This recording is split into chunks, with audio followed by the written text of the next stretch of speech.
ये lecture number 1।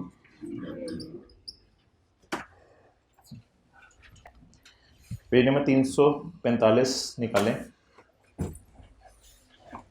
Question 8 पढ़ें।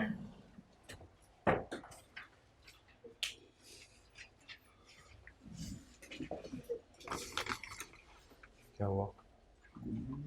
क्या चीज? वन नोट कीबोर्ड लाओ ना। Page 345 question 8।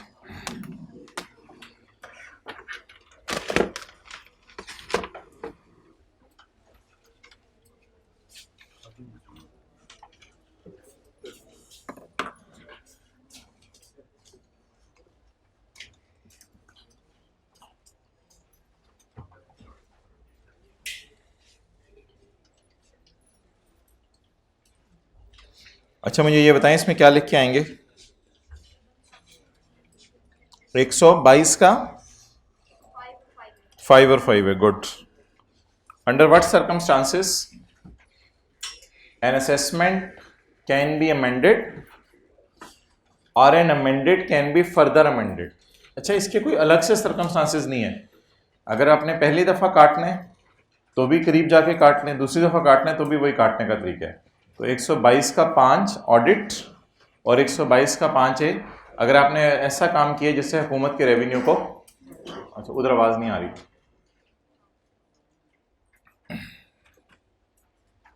वो तो कैमरा सही कर रहा है, आवाज़ ओके। अच्छा, चलिए मैं रिपीट करता हूँ। क्वेश्चन 8 में ये है कि अगर आपने कोई ऐसा काम किया है जिसकी वजह से अमेंडमेंट ऑफ असेसमेंट होनी है तो उसके सर्कमस्टांसेस पूछ रहा है। तो उसमें दो सूरतें हैं, या तो आप ऑडिट कर लें या कोई ऐसा काम आपने किया हो जिससे हुकूमत के रेवेन्यू को नुकसान पहुंचाओ। ओके। अच्छा जी, सेक्शन 116 का 3 निकालें। 116 का 3 पेज 322 पेज 322। अच्छा, ये ना इसने एक कंफ्यूजिंग सी चीज़ लिखी है। जहाँ क्या मतलब? इसने लिखा है वेल स्टेटमेंट आप रिवाइज कर सकते हैं या नहीं। एक्सप्लेनेशन में इसने लिखा है कि wealth statement can be revised within 5 years from the date of filing of return. तो वो लिख लें, क्या बनेगी? अगर आपका साल 30/9/10 है तो आप किस वक्त रिटर्न जमा करवाएंगे? 30/9/10 को। तो 30/9/10 के बाद 5 साल, 30/9/15। तो 30/9/15 तक आप वेल स्टेटमेंट रिवाइज कर सकते हैं अगर पेपर में सवाल आए तो। ये है वेल स्टेटमेंट रिवाइज करने की तारीख। लेकिन एक कंफ्यूजिंग सी लाइन इसने और लिख दी, रिवीजन कैन बी मेड, ये स्काई ब्लू वाली line, revision can be made before the receipt of, show cause करें इसको, show cause notice. Revision can be made before the receipt of show cause notice for amendment in assessment. तो revision की जा सकती है section 122 में जो show cause notice आया उससे पहले पहले। अब ये कंफ्यूजिंग सी बात है कि भाईजान 5 साल में करें या आपके काटने का इंतज़ार करें और उससे पहले बार्किंग का इंतज़ार करें, कब करें हम? तो अब लॉ इसके बारे में साइलेंट है, तो इन दोनों में से लेटर लिख लें। फिर इन दोनों में से लेटर, जब लॉ खामोश होता है तो लोग बेनिफिट लेते हैं उस बात का, यानी जब भी देर से देर भी हमें इजाज़त मिल जाए तो बेहतर है। तो रिवीजन के साथ और एक्सप्लेनेशन के साथ लेटर का साइन। तो अगर पेपर में आपको शो कॉज नोटिस की डेट दे दे 28 सितंबर 15 और ये वाली डेट हो 30 सितंबर 15, तो फिर लेटर क्या बनेगा? 30। ये वाली डेट तो पेपर में एज इट इज गिवन करेगा ना, और ये वाली डेट आपको 5 साल गिन के निकालनी पड़ेगी। तो दोनों में से लेटर डेट। ओके, चलें जी, वापस आ जाएं। न्यूमेरिकल इंशाल्लाह मैं कराता हूँ जैसे कि मैंने आपको कहा था। अभी आप वापस आ जाएं चैप्टर 3 पे जो हम कल पढ़ रहे थे।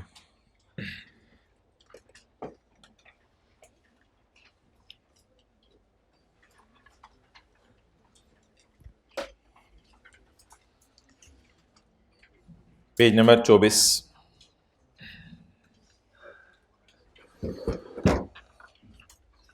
ऑडिट क्लाइंट को टैक्स सर्विसेज देने से दो थ्रेट अराइज होते हैं, सेल्फ रिव्यू और एडवोकेसी। थ्रेट का लेवल पता चलाने के 4 तरीके हैं। ऑडिट क्लाइंट को टैक्स रिटर्न बना के देने में कोई मसला नहीं है, क्योंकि नॉर्मली ये पास्ट का हिस्टोरिकल डाटा होता है। ऑडिट क्लाइंट को टैक्स कैलकुलेशन करके देना उस बारे में मसला है, क्योंकि इसमें अपने ही काम को आप दोबारा रिव्यू कर रहे होंगे। अगर वो audit client non public company है, नॉन पब्लिक इंटरेस्ट कंपनी है, तो ऐसी सूरत में सेफगार्ड लगाकर आप उसका टैक्स कैलकुलेट कर सकते हैं। अगर वो पब्लिक इंटरेस्ट कंपनी है तो आप अगर इममटेरियल अमाउंट्स हैं तो सेफगार्ड लगाकर काम कर सकते हैं। अगर मटेरियल अमाउंट है तो आप इनकार कर दें कि मैं आपका टैक्स कैलकुलेट नहीं कर रहा। टैक्स कैलकुलेशंस में मसले हैं, रिटर्न बना के देने में ऐसी कैटेगरीज नहीं है कि public interest company, not public interest company. मसला सिर्फ किस में है? टैक्स कैलकुलेशन में। अब जी ये 2 सवाल आए हुए हैं, एग्जाम्पल 1 और 2, इनको पढ़ लेते हैं।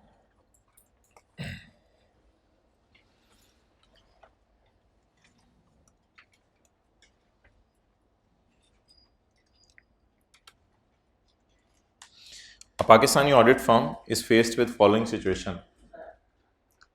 एक पाकिस्तानी ऑडिट फर्म है जैसे KPMG, उसको ये मसला आया है, फॉलोइंग सिचुएशन।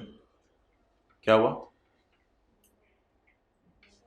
लड़का बुला रहा है, ठीक है, उसी को बुलाया गया आपको। ABC limited, an audit firm client has requested your firm, ABC limited यानी PTCL has requested KPMG to prepare current and deferred tax working. भाईजान खतरनाक बात कर दी, to prepare current and deferred tax working, tax calculations, return नहीं बनानी, tax calculations. तो for the purpose of preparing accounting entries that will later on be reviewed by our firm, और assume करो ABC is not a public interest company. Situation 2 सारी वही है, but assume it is a public interest company. ये तो जी 2 situations हो गई। अब रिक्वायरमेंट के अंदर रिक्वायरमेंट ढूंढने की आदत डालें। With reference to ICAP code of ethics, what are the threats? Threat एक ही है भाईजान, सेल्फ रिव्यू। सॉल्यूशन में थ्रेट सेल्फ रिव्यू, अपना ही काम रिव्यू करेंगे। Also comment on the safeguards to be taken to reduce the threat. क्या सेफगार्ड्स लगाए जाएं थ्रेट को रिड्यूस करने के लिए? तो थ्रेट उसने पूछा है और साथ उसने सेफगार्ड्स पूछे हैं। अब पहले मैं बात करता हूं आपसे सिचुएशन 1 की, क्योंकि ये not a public interest entity है, इसलिए इसमें आप पहले तो वही as it is English copy paste कराएंगे कि कहां कौन सा थ्रेट क्रिएट हो रहा है, यहां सेल्फ रिव्यू। इसके बाद ICAP ने जब इस किताब का इस सवाल का सोल्यूशन डाला तो उसने अगर ज्यादा मार्क्स का दे दे सवाल तो खाली सेफगार्ड्स की तरफ मूव ना करें, दरमियान में एक और लाइन डाल दें कि थ्रेट का लेवल कैसे चेक करना है। याद आ रही है ये बातें? थ्रेट का लेवल, इसमें बल्कि वो एक लाइन और भी थी, कल हमने पढ़ी थी, कैरेक्टरिस्टिक्स ऑफ इंगेजमेंट, वो भी डाल लें, कैरेक्टरिस्टिक्स ऑफ इंगेजमेंट। तो बेहतर है थ्रेट का नाम लिखने के साथ थ्रेट का लेवल जज करने का तरीका भी बता दें कि खतरा ज्यादा है या कम है, अगर मार्क्स ज्यादा हो, वरना सेल्फ रिव्यू थ्रेट बता देना काफी है। अच्छा, सेफगार्ड्स कल हमने क्या पढ़े थे? 3 पढ़े थे। 2 ऐसे प्रोफेशनल यूज करें जो आपके टैक्स सर्विस और ऑडिट सर्विस के अलग अलग हों, जिसे हमने कहा था ग्रुप बना लें, group A group B form में, और एक रिव्यूअर रख लें। लेकिन एक नया थ्रेट भी, एक नया क्या कहते हैं सेफगार्ड भी ICAP ने लिख दिया सोल्यूशन में, obtaining advice from external professional, किसी बाहर के बंदे से मशवरा भी ले लें। तो ये डालना हुआ आपने डाला, ये एक एक्स्ट्रा लाइन है जो कल हमने नहीं पढ़ी थी। ऐसे ऐसे मैं ऐसे कर देता हूँ, ये लाइन कल हमने पढ़ी नहीं थी। ये कौन से का जवाब हो गया जी? अगर पब्लिक इंटरेस्ट एंटिटी नहीं है, छोटी एंटिटी है, आज हमारी कोई एक्स्ट्रा क्लास नहीं होगी, अब हमारी क्लासेस ओवर हैं। एक क्लास हमारी और होगी, वो इंशाल्लाह जो है वो बुध को होगी 9 बजे, 11 मुहर्रम को बुध को होगी 9 बजे, 2nd फ्लोर के ऊपर। तो उसमें देख लेंगे 2 घंटे लगे, 3 घंटे लगे, तो न्यूमेरिकल्स वगैरह कर लेंगे। और उसमें कुछ बातें होंगी, ज़रूरी नहीं सारी वही बातें हुई हैं जो न्यूमेरिकल्स में क्लास में हुई हैं, कुछ एक्स्ट्रा बातें भी उसमें होंगी। बहरहाल वो लेक्चर यूट्यूब पे भी अपलोड होगा। और दूसरी बात ये कि कुछ छोटे मोटे न्यूमेरिकल अगर मैंने अपलोड करने हुए तो वो मैं उसी क्लास के अंदर बता दूंगा। अगर हुए भी तो वो 2, 4, 5, 6 मिनट की वीडियोस होंगी, कोई अगर न्यूमेरिकल हमारे बच्चे जो इंपॉर्टेंट हुए। अच्छा नेक्स्ट जी, अब सेकंड फ्लोर नहीं, सॉरी सेकंड फ्लोर बोला मैंने, फर्स्ट फ्लोर पे जो रूम है, बुध को 9 बजे। और जितने सफ़े वगैरह हैं वो वेबसाइट के ऊपर अपलोडेड हैं। 7-8 सफ़े क्लास में बांटे हैं, इससे ज़्यादा सफ़े तो क्लास में बांटे भी नहीं। और टेस्ट भी सारे वहाँ पे अपलोडेड हैं, तो टेस्ट भी आप वहाँ से देख सकते हैं। और ये वेबसाइट है। बाकी अगर कोई बाद में उस दिन 3-4 घंटे की क्लास के बाद अगर कोई लेक्चर छोटे मोटे अपलोड होंगे तो उनका अगर मैं कोशिश करूँगा लिंक भी इसी वेबसाइट पे शेयर कर दूँ। तो इसलिए इसको रिकॉर्ड रख लें, जिन्होंने अभी तक नहीं खोली खोल के देख लें, ज़रूरत पड़ सकती है इसको खोलने की। ओके तो जो भी पावर पॉइंट की प्रेजेंटेशन या जो भी इधर उधर फ़ोन करके ना मांग रहे हों, सारी इस पर अवेलेबल हैं, ऑलरेडी अपलोड हो गई हुई हैं। अच्छा तो दूसरा कौन सा जी, नॉट अ पब्लिक इंटरेस्ट या पब्लिक इंटरेस्ट? पब्लिक इंटरेस्ट के बारे में क्या करना है? पब्लिक इंटरेस्ट के बारे में मोहतरम आपने ये करना है कि ये यार वो ऐसी अपनी तरफ से डाली जा रहा है, जो हमने पढ़ा है कल उसी में से डाले सोल्यूशन। तो a firm shall not prepare tax calculation, कल हमने बता दिया था इस सूरत में आप टैक्स कैलकुलेशन ना करें of current and deferred tax, because बाद में आप ही ने उनके ऊपर ऑडिट ओपिनियन दे रहे होना है। ये लिख के इतना सा ये काट दें, ये उसने अपनी तरफ से डाला है। अब किताब में एक चीज़ है ही नहीं, आप डाली जाओ तो वो तो बहस जितनी मर्जी लंबी बढ़ा लो, ये काट दें। अच्छा सिचुएशन 2 याद है ना कौन सी कंपनीज की है? पब्लिक इंटरेस्ट की। अच्छा ये तो बात हो गई शेल नॉट, लेकिन एक गुंजाइश हमने और भी तो दी थी कि अगर इमटेरियल है तो सेफ गार्ड्स लगा लें। तो वो लाइन तरह लिख लें जो इसमें सोल्यूशन में मिसिंग रखी हुई थी, लिख लें ताकि याद भी हो जाए साथ ही। However if impact of accounting entries, however if impact of accounting entries on financial statements, however if impact of accounting entries on financial statements is immaterial, then tax calculations can be performed। फिर आप कर सकते हैं, कोई मसला नहीं। tax calculations can be performed if following safeguards are applied।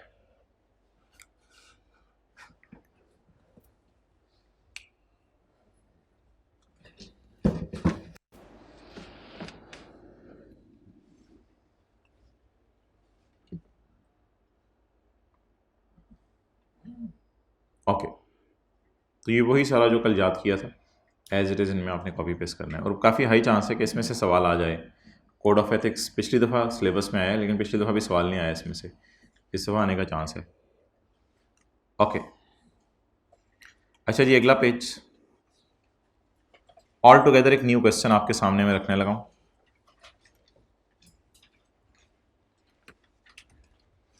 अब audit शॉडिट वाली बात जहन से निकाल दें। मुझे ये बताएं कि पेज 23 पर हमने पढ़ा था एथिक्स फॉर टैक्स प्रैक्टिशनर्स। ये कौन होते हैं टैक्स प्रैक्टिशनर्स? सीएस और लॉयर्स होते हैं जो लोगों का टैक्स निकाल के देते हैं। अब फर्ज करें एक फर्म है पीडब्ल्यूसी, जिसको नेस्ले ने कहा कि मेरा टैक्स कैलकुलेट कर दो, ऑडिट वगैरह नहीं। तो फिर कल वाली बातें आप ध्यान में रखें, नॉर्मल सा सिनेरियो। अब इसमें होता क्या है कि आपने सीए किया, आप जाके पीडब्ल्यूसी के अंदर मैनेजर के तौर पे नौकरी कर रहे हैं। आपके पार्टनर ने कहा कि नेस्ले का टैक्स तुमने निकालना है। आपने टैक्स निकालते हुए कुछ गलतियां वगैरह पकड़ी, तो पार्टनर ने कहा भाईजान छोड़ो परे, इन चक्करों में तुम ना पड़ा करो, बहुत ज़्यादा अमानतदार और नेक बन रहे हो, मुझे पता है तुम्हारा। तो इस तरह कह के आपको चुप करवा दिया उसने। ऐसी सूरत में जो आपका फर्म का पार्टनर है, बड़ा है, बॉस है, वो जो बॉस है ना, वो आपको पता है फिर इन एथिक्स को फॉलो नहीं कर रहा। अब इन एथिक्स में से हमने कौन से एथिक्स लिख के आने हैं? अगर आप जिस फर्म के अंदर हैं और आपका बॉस आपको गलत काम करने को कह रहा है, तो आपने इंटेग्रिटी लिख के आना है और आपने लिख के आना है प्रोफेशनल बिहेवियर। प्रोफेशनल बिहेवियर होता है उस बंदे का बिहेवियर ऐसा नहीं है जिससे प्रोफेशन में उसकी इज्जत हो, बल्कि वो ऐसी हरकतें कर रहा है जिससे प्रोफेशन में उसके नाम पर आँच आए। कुछ लिखने की जरूरत नहीं, सब इधर लिखा हुआ है, बस मुझे पढ़ने दें। बिलाल अजहर एसी है, छोटा सबॉर्डिनेट इज अ मैनेजर। ये तो अभी मैनेजर है सिर्फ, किसी बड़ी फर्म में, लार्ज टैक्स फर्म, मिसाल के तौर पे PwC, KPMG, and reports to Badar, इसके बॉस का नाम बदर है, वो FC है, पुराना तजर्बाकार, पुराना पापी है, who is one of the partner of firm, जो कि फर्म में पार्टनर है। Bilal Azhar is presently engaged in the preparation of income tax return of digital system. DSL की आप रिटर्न बना रहे थे एक IT कंपनी की। इस दौरान जब आप देख रहे थे चीज़ें तो आपको पता चला कि कुछ खर्चे हैं जिनकी सपोर्टिंग्स अवेलेबल नहीं है, क्योंकि आपको पता है अगर खर्चों की सपोर्टिंग्स अवेलेबल ना हो तो खर्चा माइनस करने की जरूरत नहीं होती। He brings this matter to the attention of Badar, को बॉस की अटेंशन में ये मैटर लाया।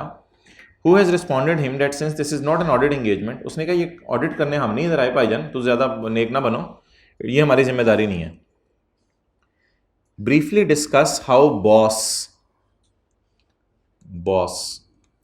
may be in breach of fundamental principles of ICAP code of ethics, may be in breach of fundamental principles of ICAP code of ethics, fundamental principles, mental नहीं, fundamental, mental से पहले फंडा लगा दें तो वो सही हो जाता है। फंडामेंटल प्रिंसिपल्स, बॉस क्या गलत काम कर रहे हैं जी, बॉस दो गलत काम कर रहे हैं। Fundamental principles breached by boss, पहला जी प्रोफेशनल बिहेवियर, वो ऐसी हरकत करे जिससे प्रोफेशन के नाम पर क्या आएगा, आंच आएगा, डिस्क्रेडिट होगा प्रोफेशन। ये as it is copy paste करने आपने जो आपने याद किया हुआ है। दूसरा इंटेग्रिटी, तो इंटेग्रिटी नहीं है बॉस के अंदर। लेकिन नीचे जो एक एक दो लाइनें ना वो जरा सिनेरियो से भी लिंक कर दीजिएगा कि बॉस एम्प्लॉय को कह रहा है कि ये बातें इग्नोर करो, हालांकि ये बातें इग्नोर नहीं होनी चाहिए, इसलिए बॉस में इंटेग्रिटी नहीं है। और बॉस एम्प्लॉय को गलत काम करने को कह रहे हैं, इसलिए बॉस में प्रोफेशनल बिहेवियर भी नहीं है। तो ये थोड़ी सी लाइन ज़रा कुछ सिनेरियो से जिसे हम लिंक करना कहते हैं ना, ये वो वाली लाइन है, बाकी ऊपर कॉपी पेस्ट ही है। लेकिन जो सिनेरियो से लिंक करने में अंग्रेजी यहीं से उठा लेनी है ऊपर सवाल से आपने। अच्छा जी, यहाँ तक तो ख़त्म होगी बात। अब मसला पता है क्या है कि बिलाल अजहर जो कि एम्प्लॉई है उसके लिए वो दो सवाल उसने पूछे हैं आपसे जो आउट ऑफ सिलेबस हैं दोनों। Also state the threat that Bilal may face, Bilal को क्या थ्रेट है, ये वो थ्रेट्स नहीं है जो हमने कल पढ़े थे, सबऑर्डिनेट है, बिलाल को क्या थ्रेट है और वो इससे कैसे बचे। एक बात याद रखिएगा, बॉस अगर एम्प्लॉय को गलत काम करने को कहते तो बॉस के दिल में खतरा क्या होता है कि वो मेरा एम्प्लॉय, बॉस अगर एम्प्लॉय को गलत काम करने को कहते तो एम्प्लॉय के दिल में खतरा क्या होता है कि वो मेरा बॉस है। यही खतरा काफ़ी है, इससे बड़ा खतरा और कोई नहीं है कि वो मेरा बॉस है, कुछ भी कर देगा, नौकरी से निकाल देगा, ये कर देगा, तो ये खतरा ही उससे गलत काम करवा देता है। जैसे मिसाल के तौर पे सर आसिफ गाड़ी पार्क कर रहे हो और आप दो लड़कों को बुलाएंगे, इधर आओ यार, वो जो मोटरसाइकिल पे जा रहे हैं ना उसे चढ़ मार के आओ। अब आप कुछ भी सुने बगैर चले गए तो ये वो एक रिस्पेक्ट इतनी हद तक बढ़ गई कि वो आपने ये भी नहीं देखा कि अगला सही बात कर रहा है या गलत बात कर रहा है, हो सकता है उस बंदे का कसूर ही ना होता। अब अगर आपको ये मसला आ गया है तो ये खतरा आपके दिल में आप पैदा हो जाएगा कि आपने बात माननी है। और फिर अब आप अगर उधर खड़े होकर सोचें कि यार मैं इसको मारूं या ना मारूं, सर आसिफ से पूछूं, ये भी अब सही नहीं लग रहा, सर ने कह दिया है, अब आप बचें कैसे। बचने का फिर ये तरीका, प्रिंसिपल साहब के पास चले जाएं, किसी और के पास चले जाएं, या सर आसिफ से खुद ही बात कर लें, यार बताएं जरा पंसा थोड़ा हल्का सा बता दें जरा, ऐसे ही में चंडे मार दो मुझे पड़ी हो तो मुझे जरा। अब एम्प्लॉय के लिए दो सवाल है। नंबर 1, एम्प्लॉय को दिल में खतरा क्या फेस हो रहा है और एम्प्लॉय से बचे कैसे। ये चीज़ें आउट ऑफ सिलेबस हैं, लेकिन क्योंकि ICAP ने अपने सोल्यूशन में डाली हैं इसलिए मैं डाल रहा हूँ। 100% चांस है कि ये टेस्ट नहीं होगी, लेकिन आसान सी बातें पढ़ देता हूँ। एक नया थ्रेट पढ़ें जी आज, इंटीमिडिएशन, इसे खौफ कहते हैं, खौफ। Bilal may face intimidation threat as refusal to obey instruction may risk his job. ये इतनी सी लाइन अगर आप याद कर सके तो, ना भी लिख सके तो इंटीमिडिएशन थ्रेट का लफ्ज़ जरूर लिखाइएगा। तो इंटीमिडिएशन थ्रेट एक राइज हो रहा है कि अगर आप एम्प्लॉय ने गलत काम किया तो उसे जॉब से निकाल दिया जाएगा। लेकिन इस बचने के तरीके देख लें क्या है। एम्प्लॉय बेचारा क्या कर सकते हैं यार, डिस्कस द मैटर विद बदर, बॉस के पास ही चला जाए, यार ना कर यार, जाने दे यार, ऐसा ना करें। दूसरा तरीका, सीनियर पार्टनर को बता दें, कंसिडर इन्फॉर्मिंग सीनियर पार्टनर, बस इतना सा हाईलाइट करें, ये याद नहीं करना जितना मैं आपको करा रहा हूं। सीनियर पार्टनर को बता दें, रिफ्यूज टू इम्प्लीमेंट, समझ आ गई, इनकार कर दें, मैं ऐसा नहीं कर सकता, सॉरी सर, किसी और से चपेट में मरवा लें, सिक्योरिटी गार्ड है ना, उससे चपेट में मरवा लें, मैं नहीं मार सकता। सीक लीगल एडवाइस, उधर ही लॉयर को फ़ोन करें अपने, सर ये मसला हो गया, लॉयर क्या करूं मैं, आपके लॉयर होंगे ना, कोई रखे होंगे आपने आगे। और इन द एंड आप कॉलेज छोड़ के चले जाएं, सर मैं चपेट नहीं मारूंगा, मैं कॉलेज छोड़ देता हूँ, रिजाइनिंग फ्रॉम जॉब। इतनी बारिश हो रही है ना कर। अच्छा जी,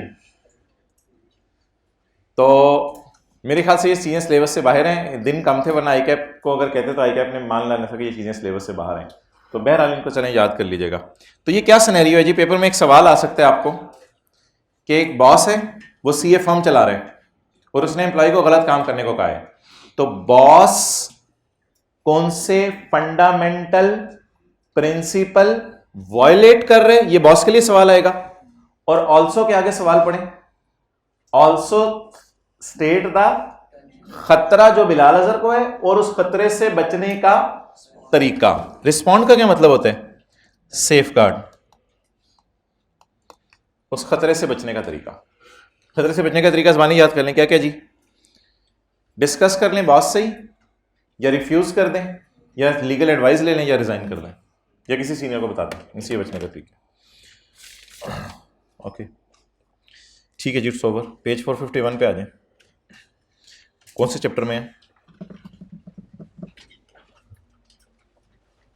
या जो मैं सारा करा रहा हूँ ना, एक सफ़ा बना के आपको दे दूंगा।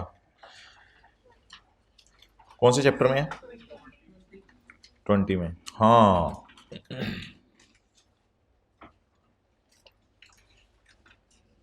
पेज 449 पे है पहले, नहीं 451 पे, 451 पे।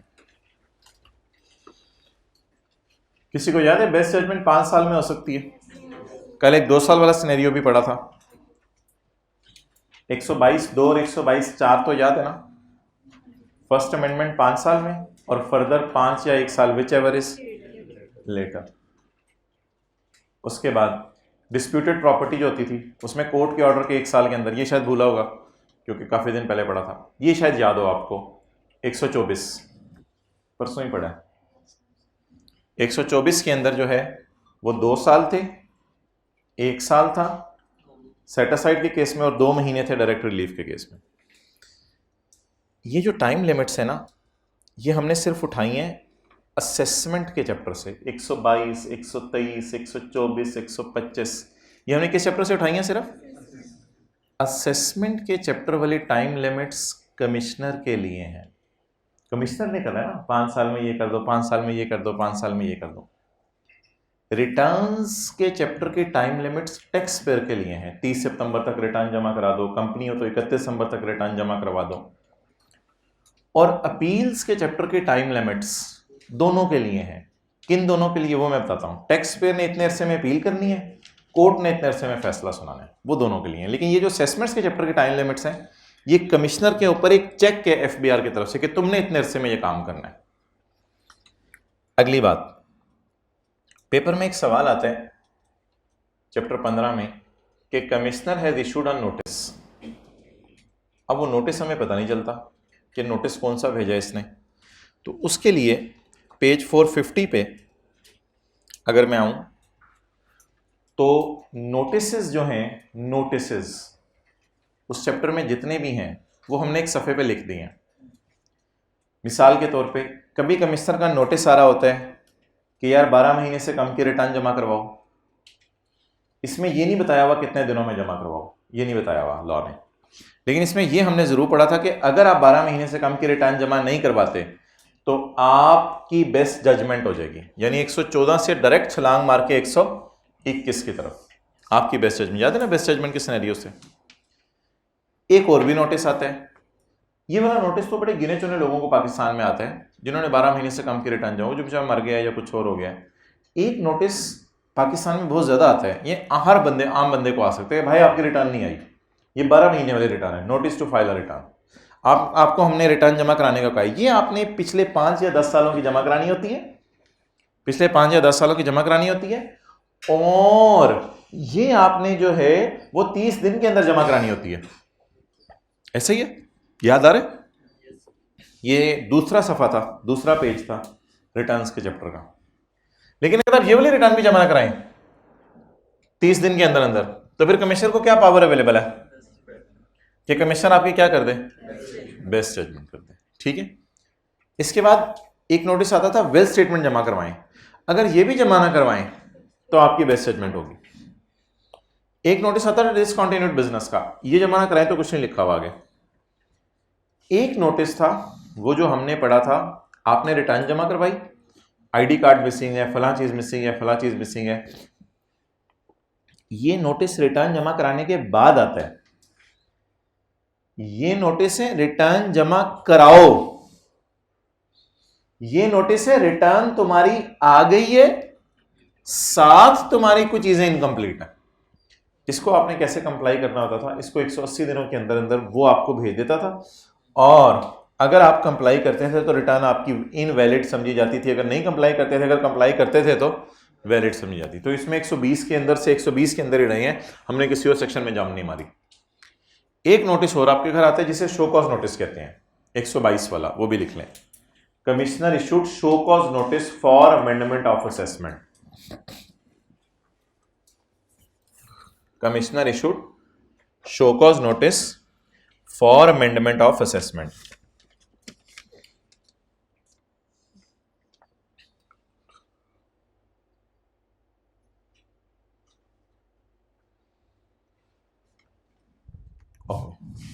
बॉल पॉइंट देना है कोई अपने पास है, आपके पास?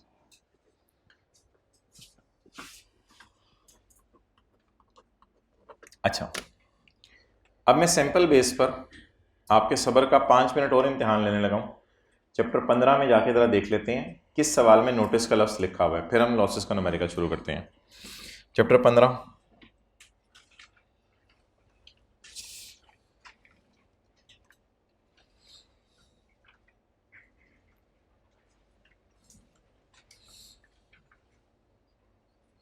Question number 32।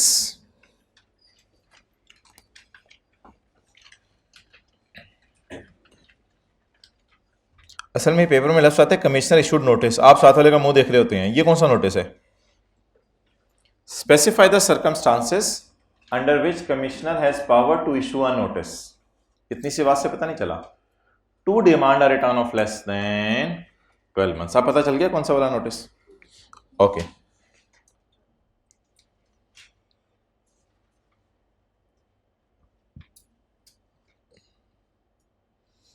Question 37।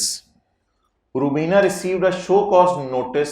Show cause notice तो एक ही सेक्शन में आता है, 122, और इसका नाम बार्किंग है, और इसके बाद शो कॉज नोटिस के बाद क्या होनी है? Amendment of assessment. Question number 19।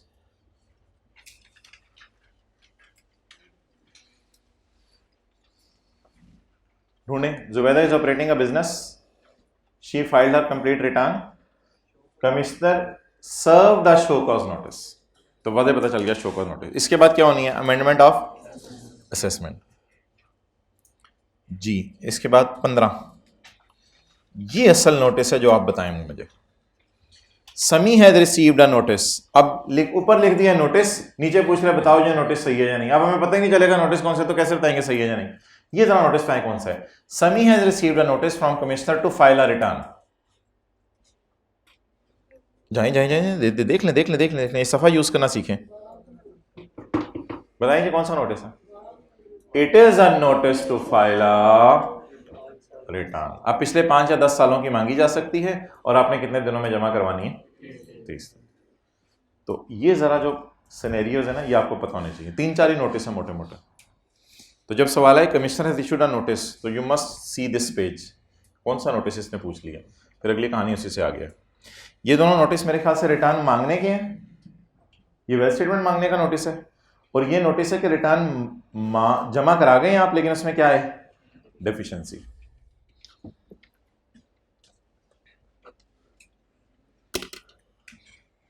अच्छा, क्वेश्चन नंबर 1 जो है ना, उसका सॉल्यूशन खोलें चैप्टर 15 में।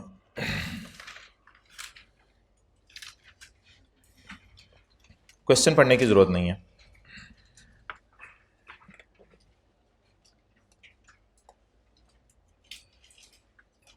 भाई उसने एक चार्ट मांगे आपसे, एपलेट अथॉरिटी का नाम बताएं, ये चार्ट डब्बा ऊपर बना हुआ था, एपलेट अथॉरिटी का नाम बताएं, किसके फैसले के खिलाफ इस एपलेट अथॉरिटी में आप जा रहे हैं, कितनी फीस जमा करानी है। इसका क्या मतलब है, limitation period for filing appeal, आप कितने दिनों में अपील करने जाएं, टैक्स पेयर कितने दिनों में अपील करने जाएं, limitation period for filing appeal, इसका क्या मतलब है। डिसीजन इन अपील का क्या मतलब है, कंफर्म, मॉडिफाई, एनल, डिसीजन, इसका क्या मतलब है, लिमिटेशन पीरियड फॉर डिसीजन, कब तक डिसीजन दे, कौन, जज, बाय कोर्ट। अब शायद आपको याद हो, पहली एपलेट अथॉरिटी थी कमिश्नर अपील, दूसरी थी एपलेट ट्रिब्यूनल, तीसरी हाई कोर्ट और चौथी, और इसके पास आप कमिश्नर के फैसले के खिलाफ जाते थे, इसके पास आप कमिश्नर अपील के फैसले के खिलाफ जाते थे, एंड सो ऑन, और सुप्रीम कोर्ट में हाई कोर्ट के खिलाफ जाते थे। फाइलिंग फीस वगैरह आपने देख ली होगी इन सेक्शंस में, वो आपको पता है। इधर 30 दिन में आप जा सकते थे, इधर 60 दिनों में था, और इधर मेरे ख्याल से 90 था हाई कोर्ट में, 90 दिनों। एक और जगह भी आपको लिखवाया था समरी करके ये सारा। अच्छा, उसके बाद डिसीजन तो होता था कंफर्म, मॉडिफाई और एनल, 129 के 1 में आपको मिल जाएगा। लिमिटेशन पीरियड, इसने 120 दिन में फैसला सुनाना होता था, इसने 6 महीने में फैसला सुनाना होता था। एक और कॉलम इधर डाल लेंगे स्टे वाला, स्टे ऑफ टैक्स रिकवरी जी, इधर कितने दिनों का स्टे मिलता था, 30, फिर दोबारा 1 मिनट डालते थे अब 30 दिन की जाके, इधर 180 दिन, इधर 6 महीने था।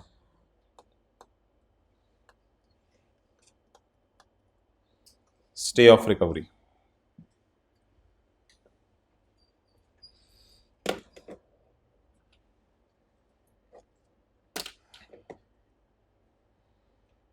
ओके।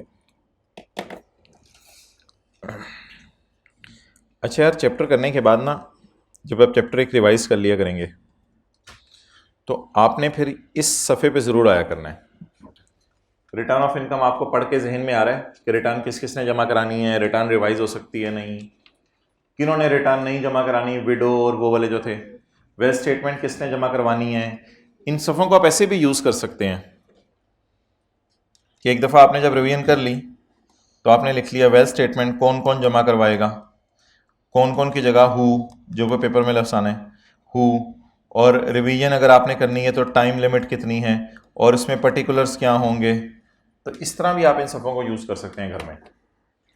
उसके बाद आप फॉरेन इनकम एसेट स्टेटमेंट का लफ्ज़ पढ़ें और सोचें, क्योंकि पेपर में अगर 40 नंबर के सवाल आते हैं, 45 नंबर के सवाल आते हैं थ्योरी में, तो उनमें से 20 नंबर के सवाल ऐसे होते हैं जो सेक्शन की हेडिंग ही उसने दी होती है। तो जब इस सेक्शन की हेडिंग आप पढ़ लेंगे तो आपको याद आ जाएगा कि ये बात थी। फिर उसके बाद चलते चलते आप नज़र मारेंगे असेसमेंट क्या होती है, बेस्ट जजमेंट क्या होती है, अमेंडमेंट क्या होती है, रिवीजन बाय कमिश्नर क्या होती है, रिवीजन बाय चीफ कमिश्नर होती थी एग्जामिशन सर्टिफिकेट वाली, agreed assessment in certain cases power point वाली स्लाइड, और प्रोविजनल असेसमेंट कच्चा असेसमेंट ऑर्डर, और डिस्प्यूट हो गया किसी प्रॉपर्टी का, ये सारी बातें। फिर उसके बाद कमिश्नर अपील के लिए ये 3 सेक्शन, एपलेट ट्रिब्यूनल के लिए ये 3 सेक्शन, ये हाई कोर्ट के लिए ये alternate dispute resolution. Alternate dispute resolution में हम वो चीज़ लेके जाते हैं जो इन कोर्ट्स के अंदर पेंडिंग हो, लेकिन ये वाली जो थी provisional assessment in certain cases, ये वो वाली थी जो हम करते थे शो कॉज नोटिस और अमेंडेड असेसमेंट ऑर्डर के दरमियान। ये दोनों जो है ना डिस्प्यूट, ये क्या कहते हैं, provisional assessment in certain cases नहीं, सॉरी, वो agreed assessment in certain cases, मादरत, agreed assessment in certain cases, ये भी पावर पॉइंट में था, और एडीआर से भी कल हमने पावर पॉइंट के जरिए किया था। ठीक है जी, लॉसेस का चैप्टर निकाल लें, पेज 306।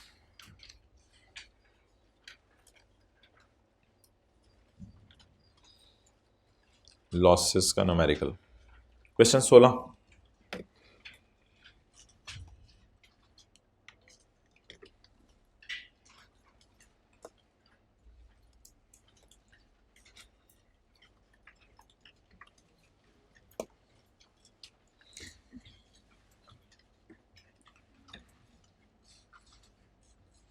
अच्छा जी, एक बात मैंने आपसे क्लास में की नहीं हुई, वो आप लॉसेस के चैप्टर के पहले सफ़े पे जाके ज़रा पढ़ आएँ, एग्रीकल्चर इनकम वगैरह के बारे में।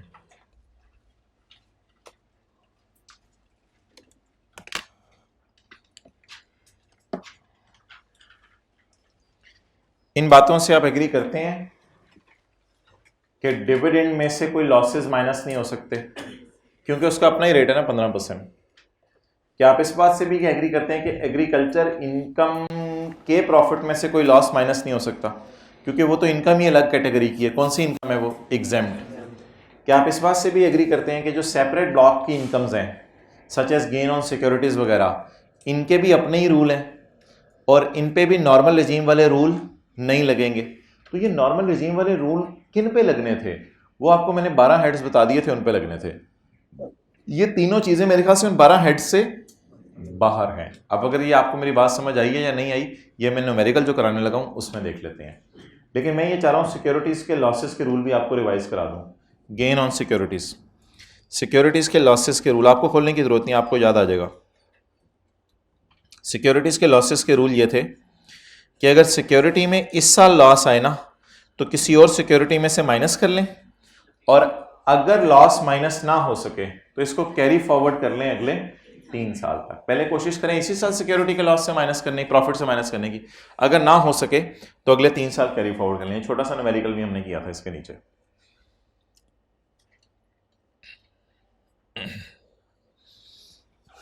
चलें जी, सवाल शुरू करें।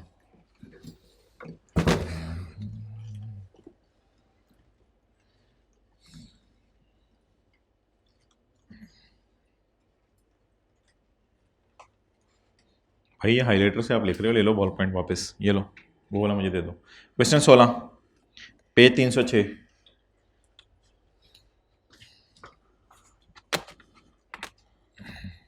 अच्छा जी, बताएं जी पहले का नाम क्या है? 12 हेड्स में से नाम बता दें यार। इनकम फ्रॉम बिजनेस कौन सा है? अभी ये मत देखें प्रॉफिट आ रहा है या लॉस आ रहा है, अभी सिर्फ मुझे नाम लिखवाएं। दूसरे का नाम इनकम फ्रॉम प्रॉपर्टी। तीसरे का नाम, यार ये जो ज्वेलरी, रेयर मैन्यूस्क्रिप्ट और प्राइवेट कंपनी के शेयर और पेंटिंग वगैरह चीज़ें, ये सारी फॉल करती हैं income from capital gain normal regime में। और पब्लिक कंपनी के शेयर्स जिन्हें सिक्योरिटीज की डेफिनेशन में फॉल करते हैं, वो फॉल करते हैं कैपिटल गेन सेपरेट ब्लॉक में। ये मेरे ख्याल से है इनकम फ्रॉम कैपिटल गेन, और ये नॉर्मल रिजीम वाली है, इसलिए मैं इसको जरा रेड से लिख रहा हूं अलग से। बताता हूं क्यों रेड से लिख रहा हूं। गेन ऑन लिस्टेड सिक्योरिटीज आ गया, ये सेपरेट ब्लॉक है। ये है income from capital gain separate block. उस क्लास में ग्रीन कलर नजर आ रहा है? ओके गुड, आगे चलें। ये जी मेरा बिजनेस स्पेक्यूलेशन का लॉस आया है, इनकम फ्रॉम बिजनेस स्पेक्यूलेशन। अच्छा, एक और लॉस आ गया प्राइवेट कंपनी पे। ये तो मेरे ख्याल से ज्वेलरी टाइप की कोई चीज़ है ना, तो ये कैपिटल गेन के चैप्टर में जाएगी। तो मेरे ख्याल से डेटा को उसने सिंप्लीफाई भी करवाना है हमसे, डेटा सिंप्लीफाई करके नहीं दे रहा। तो ये बज़ाहिर बनेगा इनकम फ्रॉम कैपिटल गेन, जिसके लिए मैंने ऊपर भी रेड मार्कर यूज किया। Next, loss on sale of antique, again capital gain के चैप्टर में ले गया। डेटे को सिंप्लीफाई करके ही नहीं दिया, वो काम भी हमारे से करवा रहा है, यानी सब्जियां काट के दे देता ताकि हम सालन बना देते, सब्जियां भी हमारे से कटवा रहा है। Next, loss on listed securities, again ये मैं ग्रीन मार्कर दोबारा पकड़ूंगा। ग्रीन मार्कर इसलिए दोबारा पकड़ूंगा कि एक और भी आ रहा है ऊपर गेन। तो income from capital gain separate block. आगे मैं ब्लैक मार्कर पकड़ लेता हूं क्योंकि हम नॉर्मल चीजें चल पड़ी हैं। ये मेरी एग्जेम्प्ट इनकम है एग्रीकल्चर, और लॉस फ्रॉम अदर सोर्स ये मेरी इनकम फ्रॉम अदर सोर्स। तो ये जी उसने डेटे को अनसिंप्लीफाइड करके दिया था, हमने उसे सिंप्लीफाई कर लिया।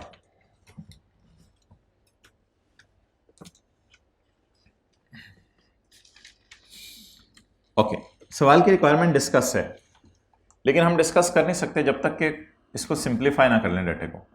तो मैं सवाल पहले न्यूमेरिकल के एतबार से आपको सॉल्व करवाऊंगा, लेकिन फिर बाद में डिस्कशन भी कर लेंगे। पहले जी रेड वाले 3 जो मुझे नज़र आ रहे हैं उनको मैं ले लेता हूं, और उसके बाद मुझे जो ग्रीन वाले 2 नज़र आ रहे हैं उनको मैं ले लेता हूं, ताकि मैं डेटे को सिंप्लीफाई कर लूँ। चलें जी, लेट्स स्टार्ट। वर्किंग 1, मेरे ख्याल से 2 हेडिंग्स ही बनाए आप। कैपिटल गेन नॉर्मल रिजीम को सिंप्लीफाई करना है, और एक किसको सिंप्लीफाई करना है, कैपिटल गेन सेपरेट ब्लॉक, इन दोनों को सिंप्लीफाई करना है। कैपिटल गेन नॉर्मल रिजीम में बता दें जी,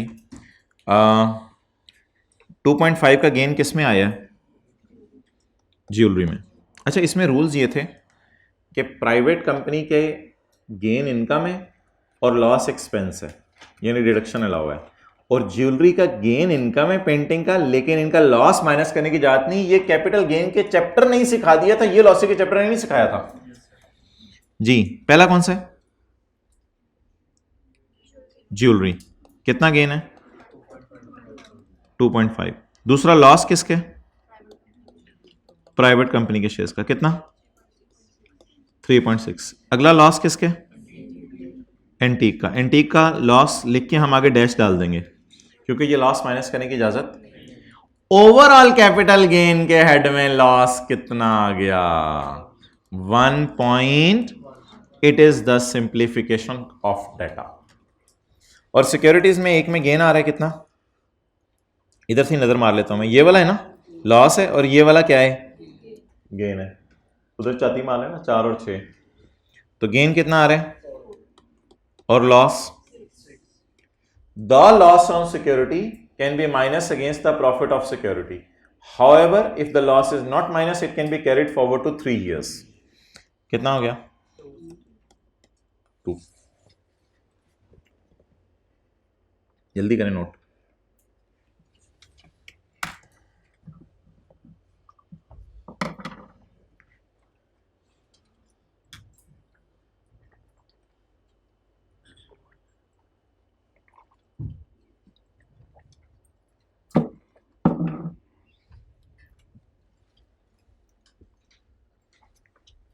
अब जी फिनिशिंग टच देते हैं दोबारा डेटा को।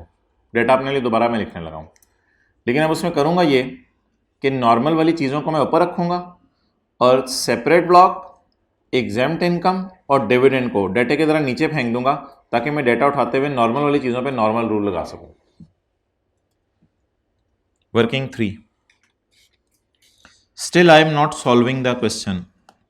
वर्किंग 3, अब आप मुझे बता दें तरतीब से देख के, वो जो चाहती मार लीजिएगा। 15 क्या था, income from business non speculation, कितना 15। वो 3 क्या पड़ा हुआ है, इनकम फ्रॉम प्रॉपर्टी। और ये 2.5 क्या है, ये 2.5 तो हम ले गए हैं कहीं। 4 क्या है, 4 भी हम ले गए हैं कहीं। 4.5 क्या है, इनकम फ्रॉम बिजनेस, कितना 4.5। और ये 3.6 तो ले गए हम कहीं। 1.6 क्या है, ये भी ले गए, मुझे तो नजर नहीं। अच्छा हाँ ले गए हैं, ठीक है। 6 क्या है, जो भी ले गए हैं। 8 क्या है, एग्जेम्प्ट, इसको मैं थोड़ा नीचे रख रहा हूं। एग्जेम्प्ट इनकम कितनी 8। और क्या है, अदर सोर्स का लॉस है, कितना 19। अच्छा, अब आप मुझे बता दें, स्पेकुलेशन का भी लॉस है। अब आप मुझे बता दें वर्किंग 1 और 2 के जो नतायज हैं वो भी तो बरामद कराए ना। वर्किंग 1 में से क्या निकली है, income from capital gain normal, कितनी 1.1, और income from capital gain separate block कितनी 2, negative 1. Okay okay okay okay okay okay okay, I got it, ठीक है। अब मुझे बताएं ये जो मैंने लाइन लगाई है इससे ऊपर क्या है और इससे नीचे क्या है। इससे ऊपर जो डाटा है उस पर लगेगा रूल 1, रूल 2 और रूल 3, अच्छी सवारी बुरी सवारी और वो सारे रूल लगेंगे। और ये नीचे वाले दोनों को इंशाल्लाह मैं बात कर लेता हूँ। ये है एग्जाम्प्ट इनकम के लॉस ने क्या कैरी फॉरवर्ड होना है। एग्जाम्प्ट इनकम जब है ही एग्जाम्प्ट, तो अगले साल इस लॉस को एग्जाम्प्ट इनकम में से माइनस करके आपको क्या फायदा होना है। तो एग्जाम्प्ट लॉसेस तो वैसे ही फारग करें।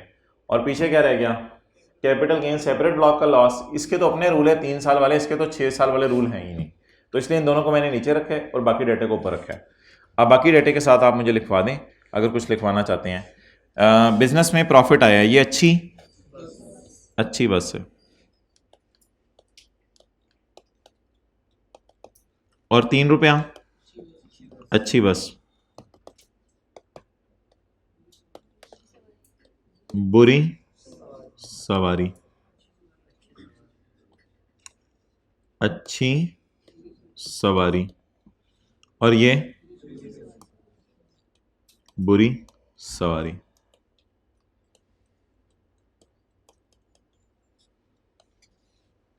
चलें जी, अब मैं न्यूमेरिकल सॉल्व कर लेता हूँ लेकिन वो भी मैं वर्किंग में करने लगा हूँ क्योंकि सवाल की रिक्वायरमेंट सॉल्व करना नहीं है जी। आप अच्छी बसें बुला के ना ऊपर पार करवा दे मुझे। Income from business non speculation कितने जी? 15। और क्या? प्रॉपर्टी कितना? जब अच्छी बसें हो तो उनको जमा कर दिया करें। 18। इसमें से क्या माइनस करें? बुरी सवारी नहीं ना यार, ऐसा तो ना कर दूँ। अच्छी सवारी, अच्छी अच्छी बसों में अच्छी अच्छी सवारियाँ। अब तो कहने का भी दिल नहीं चाह रहा मेरा। 19। तो टैक्सेबल इनकम क्या आ गई? 0। डेड लॉस कितना हो जाएगा? 1 का। अब कैरी फॉरवर्ड्स की लिस्ट बनाना शुरू करें। बिस्मिल्लाह पढ़े। कैरी फॉरवर्ड, कैरी फॉरवर्ड क्या क्या करना है जी? इनकम फ्रॉम बिजनेस स्पेक्यूलेशन कितना? 4.5 और कितना? 1.1। ये कैरी फॉरवर्ड कर लें 6 ईयर्स के लिए। एक और कैरी फॉरवर्ड करें, income from capital gain separate block 2 exact 2। इसको कैरी फॉरवर्ड कर लें कितने साल के लिए? 3 साल के लिए। अगले साल माइनस करें किस में से? और एग्रीकल्चर को तो कैरी फॉरवर्ड करने का कोई फायदा नहीं है। ये अब आपने तस्वीर लेनी है या जो भी करना है। अब मैं सवाल की रिक्वायरमेंट पढ़ के इसके सॉल्यूशन की तरफ मूव करने लगा हूं।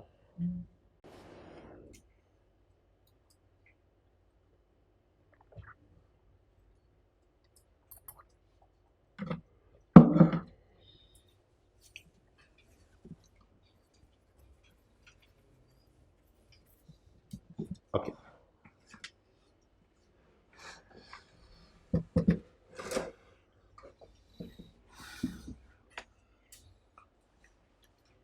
अच्छा जी,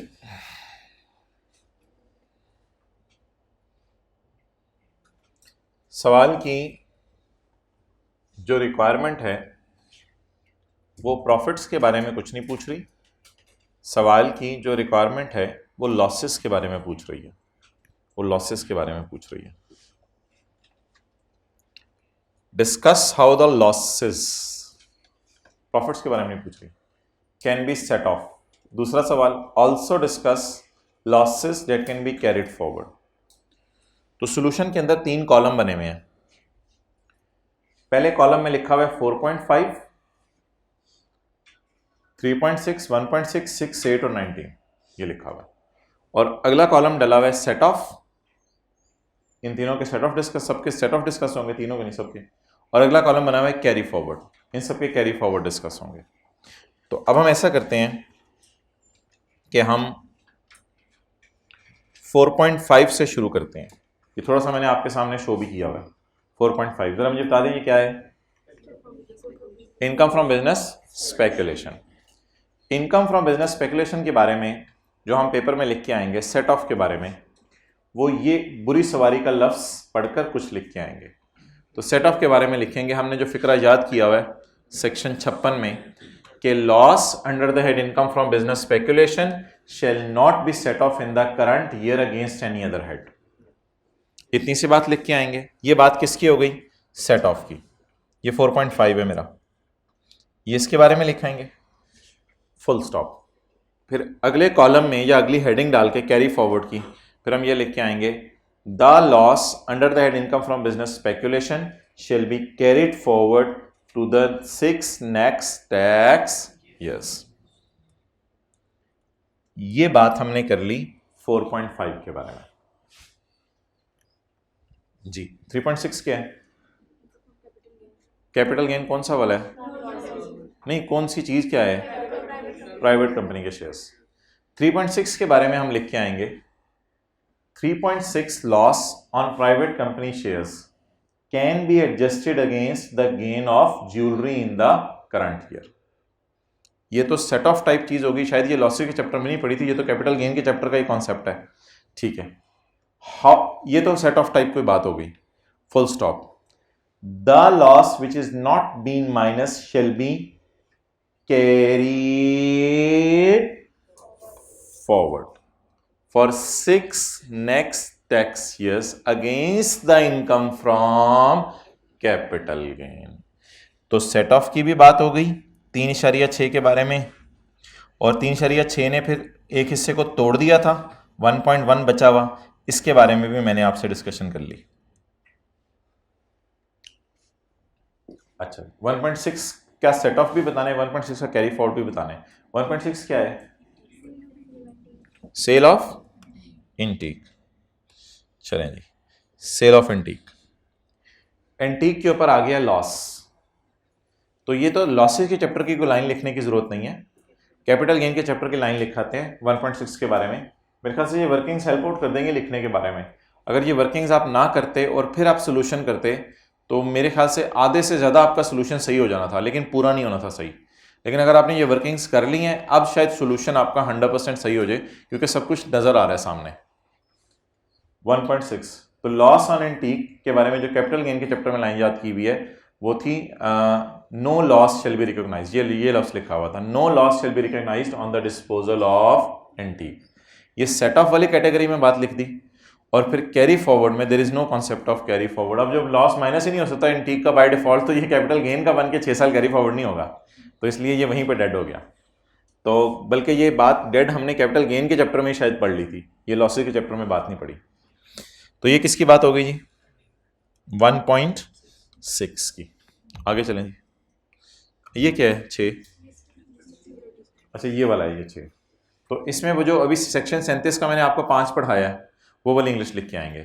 the loss on security can be adjusted against the gain from any other security. ये सेट ऑफ वाले में लिख के आ जाएंगे, और कैरी फॉरवर्ड में लिख के आएंगे however the loss amounting to ₹2 which is not been set off shall be carried forward against gain on securities against next 3 years।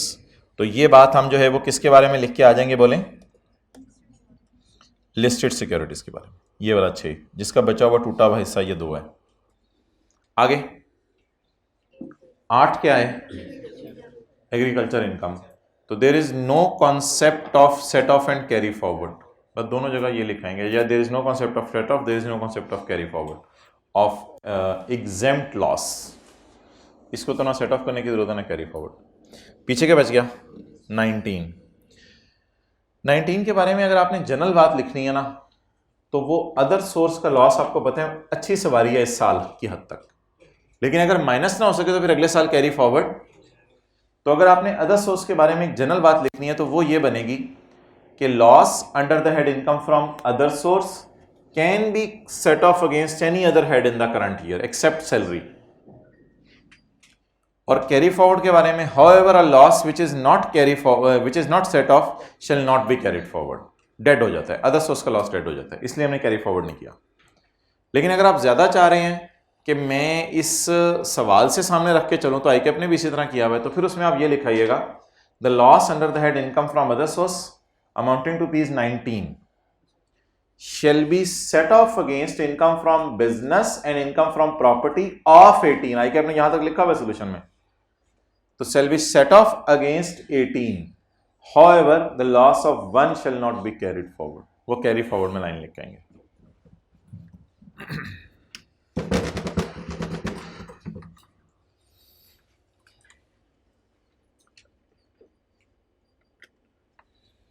Okay, चलिए जी, एक बहुत बड़ा धमाका होने लगा है। ये जो मैं आपको आज बात एक बताने लगा हूँ, ये बात अगर आपने ना समझी तो न्यूमेरिकल पूरा ही आप गलत करके आ जाएंगे। इस बात के 2 अलग अलग न्यूमेरिकल हैं, एक नई बात आपसे करने लगा हूँ, और दोनों न्यूमेरिकल हमने क्लास में किए हुए हैं, लेकिन ये बात मैंने वाज़ेह तौर पे की नहीं थी, इसलिए आपको भी इस तरह जहन में नहीं होगी। इनकम ऑफ प्रॉपर्टी के चैप्टर में ये फिर असल में हमारी बात का कंक्लूजन होगा धमाके का, तो ये मैं आपको नोट करने दूंगा। इनकम ऑफ प्रॉपर्टी के चैप्टर में हमने पढ़ा था एक सेक्शन 66,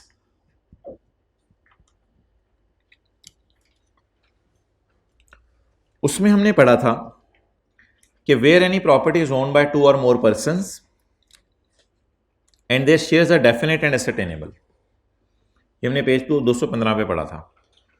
तो the person shall not be assessed as an AOP, ये एओपी नहीं होंगे और इनकी इनकम को तोड़ा जाएगा और तोड़ के इनके अपने अपने हाथों में डाला जाएगा।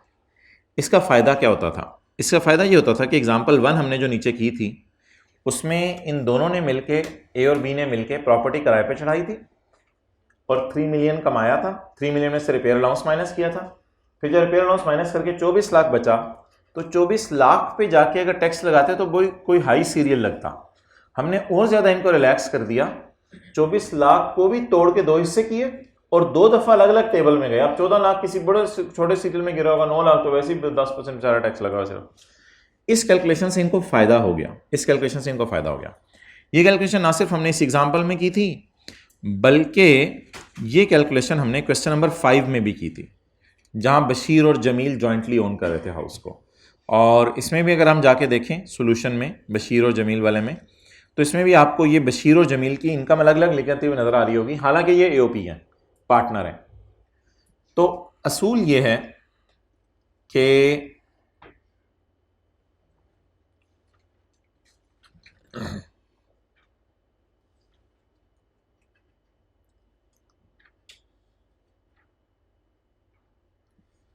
ये अभी मैं आपको नोट करने दूंगा। असूल ये है कि इनकम फ्रॉम प्रॉपर्टी अगर पार्टनर्स कमा रहे हैं तो normally taxable in their own hands. जैसे कि पेज 215 पे मैंने आपको एग्जांपल 1 दिखाई है और जैसे कि पेज 217 पे मैंने आपको क्वेश्चन 5 दिखाया। लेकिन अगर खुदा ना खास्ता पार्टनर्स प्रॉपर्टी भी कमा रहे हैं और साथ बिजनेस भी, तो आपने तोड़ने वाला काम नहीं करना प्रॉपर्टी इनकम को। तो पेज 259 पे हमने सवाल किया था सुहेल खालिदन काजी वाला, वो जाके जरा सवाल देखते हैं, उसमें हमने तोड़ा नहीं था प्रॉपर्टी इनकम को। पेज नंबर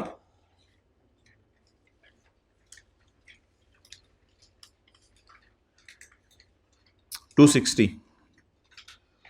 न्यूमेरिकल्स में आप घर में करेंगे 10-20% एडजस्टमेंट्स में मसले आया करेंगे, उनका कोई हल नहीं है। वो आप जितनी भी जान मार लेंगे उनका कोई हल नहीं है और उनकी वजह से आपने परेशान भी नहीं होना। तो ये बात अपने जहन में रख के न्यूमेरिकल सॉल्व करने हैं। और वो जो आप उनको जान मार के उस मसले को समझ भी लेंगे, हल भी कर लेंगे, बहुत अच्छी बात है, आप ज़रूर करें उस मसले को हल। मसले को हल कर भी लेंगे तो जो आपकी टर्न में मसला आना है वो कोई और ही आना है। तो इसलिए वो जो है चीज़, वो 10-20% जो मसले हैं वो हर न्यूमेरिकल में हुआ करेंगे, इसके लिए मेंटली प्रिपेयर रहिएगा और वो परेशानी वाली कोई बात नहीं है। अच्छा, वो आ जाए question 2 page 259। Suhail Khalid and Qazi are partners, trading of rice and wheat को लिखें। ये कौन सा बिजनेस, ये कौन सी इनकम है? ट्रेडिंग ऑफ राइस, नहीं एग्रीकल्चर नहीं है, ये ट्रेडिंग हो रही है, खुद नहीं कर रहे, ये इनकम फ्रॉम बिजनेस है। और ये कौन सी इनकम है? Gross rental income from property. आप बता दें इस सवाल में कितनी इनकम्स कमाई जा रही हैं? 2। अब हमने 3 हेडिंग्स नहीं डाली, सुहेल, खालिद, काजी और प्रॉपर्टी को तोड़ा, वेयर इनकम्स आर ना ना ना ना ना। अगर इसका आप सोल्यूशन देखें तो आपको, अब तो भूल गया होगा, काफ़ी पुरानी बात है। इसका जो सोल्यूशन अगर आप देखें तो हमने कैसे किया था, इसके सोल्यूशन में हमने प्रॉपर्टी इनकम और business income as it is लिख दी थी और ऊपर हेडिंग दी थी सुहेल खालिद काजी, अलग अलग नहीं दी थी। हाँ, ये कोई अलग अलग अपनी इनकम्स कमा रहे हो वो और बात होती है, वो सुहेल खालिद काजी का कॉलम डाल के, टोटल का कॉलम डाल के अलग अलग करते हैं, वो तो और एओपी के न्यूमेरिकल्स की बात है। अभी इसकी मैं बात कर रहा हूँ। तो इसमें आप देखिए मैंने प्रॉपर्टी को तोड़ा या एज इट इज उठा लिया सवाल से, और इस वक्त तो शायद हमने लॉसी का चैप्टर भी नहीं पढ़ा हुआ था, तो इसलिए मैंने आपको उस वक्त ऐसी ही गोली करा दी थी। मैंने कहा था बिजनेस का लॉस प्रॉपर्टी के प्रॉफिट में से माइनस हो सकता है, और आपने भी नहीं पूछा था। लेकिन ऑब्वियसली ये आपको पता है ये अच्छी बस है और ये अच्छी सवारी है, तो इसलिए हमने ये माइनस कर लिया था, वरना हम यहाँ माइनस भी शायद ना करते। तो ये तो लॉसी के चैप्टर का एक कॉन्सेप्ट था, उसको छोड़ें।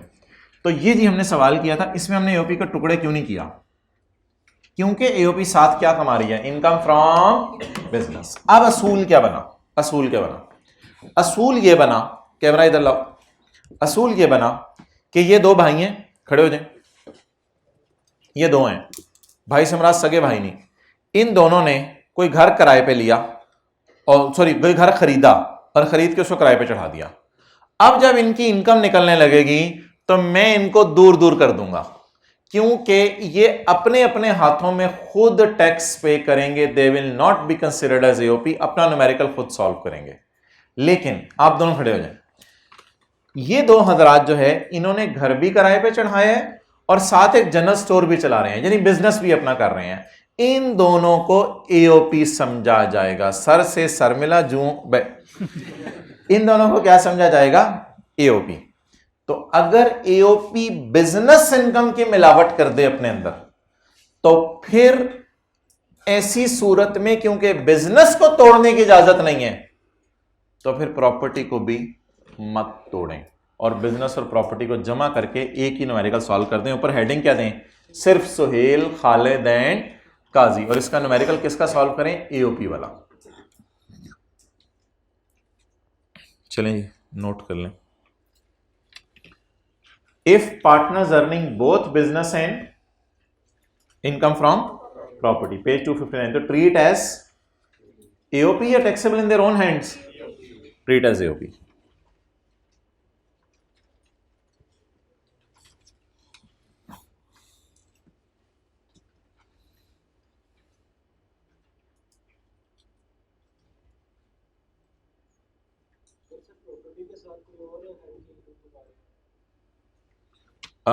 सिर्फ बिजनेस में ऐसा करना है, बिजनेस साथ हो तो। बाकी कोई और कमा रहे हैं तो फिर प्रॉपर्टी के तोड़ दें, हिस्से कर दें, कोई मसला नहीं।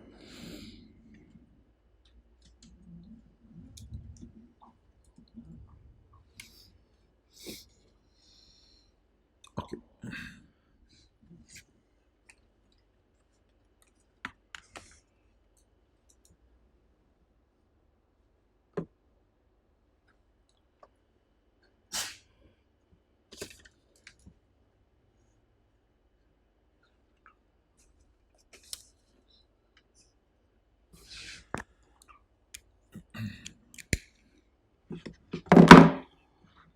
भाई कॉपीज ले आओ, क्लास में बांट दो।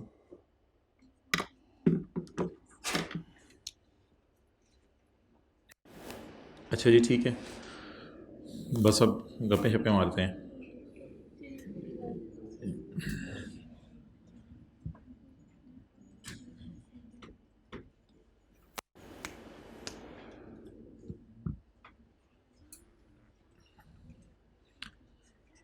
अच्छा जी मोहतरम,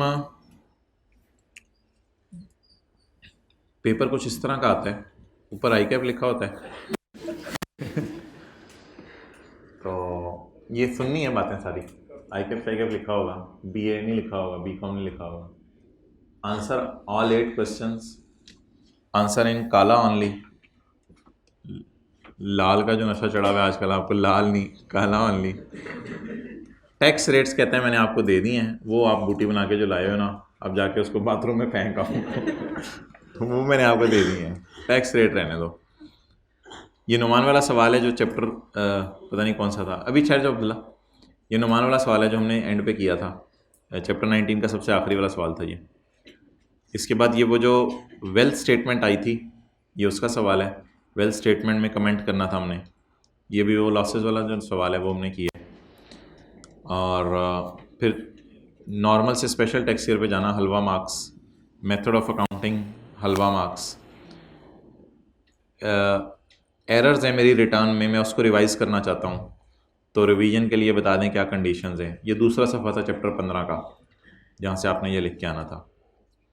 ये सेल्स टैक्स, इनकम टैक्स का न्यूमेरिकल था, वो जो कंप्यूटर 80% और हमने सारा किया था सॉल्व।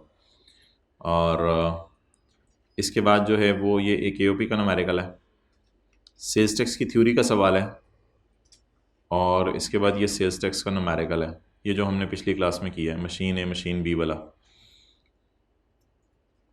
चैप्टर 1 to 3 में से सवाल है।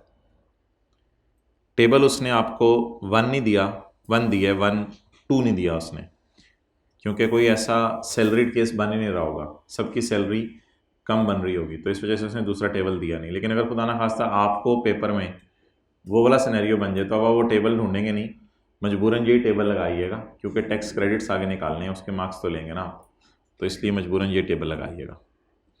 और डेप्रिसिएशन के रेट्स भी दिए हुए हैं, इनिशियल अलाउंस के रेट्स भी दिए हुए हैं। ये रेट कैपिटल गेन का पुराना था, ये पुराने लॉ का था, इसको छोड़ें। डिस्पोजल इमूवेबल प्रॉपर्टी के भी ये कोई पुराने रेट हैं शायद। उसके बाद आगे अगर चलें अगली अटैम्प्ट में, तो उसने आपको टेबल तो दे दिया उसने आपको, लेकिन पूरा टेबल नहीं दिया, 1 to 3 सीरियल मिस कर दिया है। अब किसी बेचारे की 18 लाख से भी कम इनकम निकल आई, तो वो बेचारा सोच रहा होगा मैं कौन सा टेबल लगाऊंगा, तो फिर यही वाला टेबल लगा दीजिएगा मजबूरी में, और क्या करेंगे, कोई सवाल तो आगे चलाना है ना, तो इसलिए सवाल आगे चलाने के लिए कुछ करना पड़ेगा आपको। और सिक्योरिटीज़ के रेट दिए हुए हैं, मिनिमम टैक्स का रेट दिया हुआ है 1.5%, लेकिन अब तो 1.25 हो गया हुआ है। डेप्रिसिएशन का रेट दिया हुआ है, इनिशियल अलाउंस का रेट दिया हुआ है। और सबसे बड़ी बात जो मैं आपको बताता था, आप यकीन नहीं करते थे, वो सेल्स टैक्स का रेट भी दिया होता है, ये 17%। फर्दर टैक्स का नहीं दिया होता, वो याद करना पड़ेगा। अच्छा यार, ये अब्दुल्ला मुझे याद कराना, ये भी आज अपलोड कर देंगे। तो ये जी पहले 3 चैप्टर्स में से 8 नंबर का सवाल, 8 नंबर का सवाल, फिर 8 नंबर का सवाल सितंबर 20 में, 9 नंबर का सवाल, 10 नंबर का सवाल, पहले 3 चैप्टर्स में से। फिर उसके बाद सेल्स टैक्स में थ्योरी और न्यूमेरिकल, 13 की थ्योरी, 17 का न्यूमेरिकल, 12 की थ्योरी, 16 का न्यूमेरिकल, 13 की थ्योरी, 18 का न्यूमेरिकल। इस अटेम्प्ट में 8 नंबर का न्यूमेरिकल आया था और 20-22 की थ्योरी आई थी। ओके, इसके बाद कोई सेट पैटर्न नहीं है, क्योंकि सेल्स टैक्स और पहले 3 चैप्टर के अलावा पीछे बचता है इनकम टैक्स, उसमें कोई सेट पैटर्न नहीं है। लेकिन अक्सर ये देखा गया कि चैप्टर 15-16 में से मिला के कोई 8-10 नंबर का सवाल आ जाता है, या 8 नंबर का सवाल, 13 नंबर का सवाल चैप्टर 15 में से, 15-16 में से, फिर 8 नंबर का सवाल, फिर 10 नंबर का सवाल, फिर 9 नंबर का सवाल, फिर 14 नंबर का सवाल। तो ये चैप्टर 15 और 16 में से आ जाता है, लेकिन कोई ज़रूरी नहीं है। ये भी हो सकता है 0 नंबर का सवाल है, हो सकता है 3 नंबर का सवाल है। इनकम टैक्स में कोई सेट पैटर्न नहीं है। सैलरी का न्यूमेरिकल, बिजनेस का न्यूमेरिकल, एओपी का न्यूमेरिकल, सैलरी का न्यूमेरिकल, बिजनेस का न्यूमेरिकल, बिजनेस का न्यूमेरिकल, फिर एओपी का नहीं आया, बिजनेस का ही 24 नंबर का आ गया। तो सैलरी का न्यूमेरिकल, एओपी का न्यूमेरिकल, बिजनेस का न्यूमेरिकल और एओपी का। जहाँ तक थ्योरी का ताल्लुक है, तो पहले 3 चैप्टर तो फारिग करें। बिजनेस में से 3 नंबर का थ्योरी का सवाल आया। लॉसेज और एओपी की थ्योरी को लोग अक्सर लिफ्ट नहीं कराते, तो लॉसेज में से थ्योरी का सवाल आ गया 8 नंबर का, कर लो कर, लॉसेज में से आ गया सवाल। अब जिसने लॉसेज की थ्योरी छोड़ी होगी या चैप्टर 15 को हल्का रखा होगा, तो ये इनकम टैक्स की थ्योरी तो उसकी सारी फारग होगी, क्योंकि बिजनेस में से 3 नंबर का थ्योरी का सवाल आया था बस।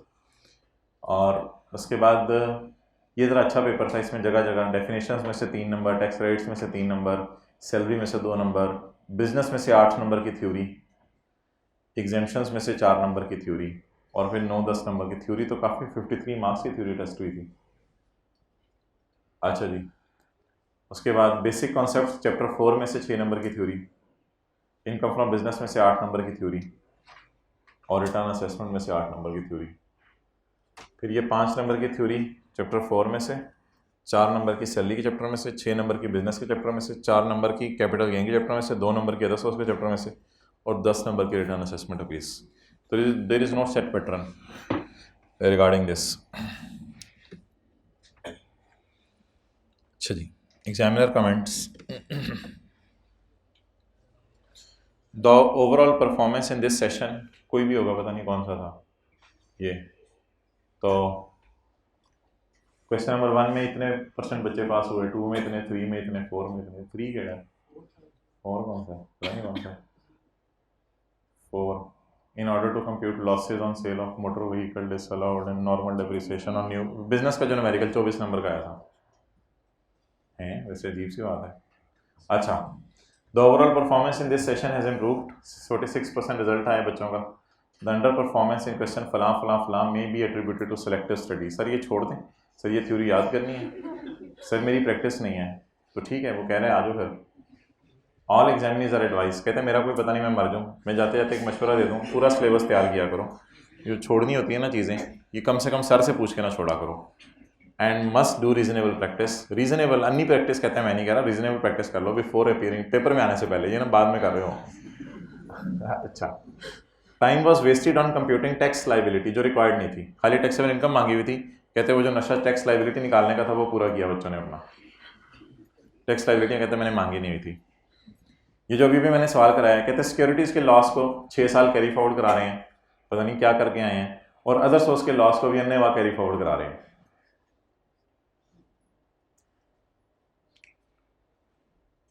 कमिश्नर ने कोई इजाज़त देनी थी, कहते हैं मैंने अंग्रेजी में लिखा हुआ था कि कमिश्नर कंडीशंस भी लगाएगा लॉ में, तो ये बच्चा ये बताना भूल गया था कि कमिश्नर ने कंडीशंस भी लगानी है। डेप्रिसिएशन जब आपने निकाली तो 50% फैक्टर लगाना भूल गए, और कंप्यूटर पे इनिशियल अलाउंस कैलकुलेट करना भूल गए।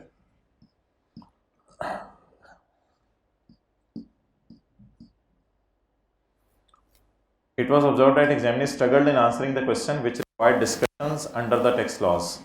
All examiners are advised that they should not do they should do the practice of solving scenario based questions in exam condition. यानी घर में बैठे सोचा करें मैं ICAP में बैठा हूँ, and then compare the answer with ICAP solution. हमारी किताब में वही वाले हैं. This would help examiners in improving the skills of attempting the scenario based questions. तो कुछ scenario based questions मैं आज टिक भी करवाऊंगा आपको. नेक्स्ट, टर्नओवर की डेफिनेशन मांगी हुई है, वो जो बिजनेस के चैप्टर के एंड पे दी हुई है. Student supplied their general knowledge.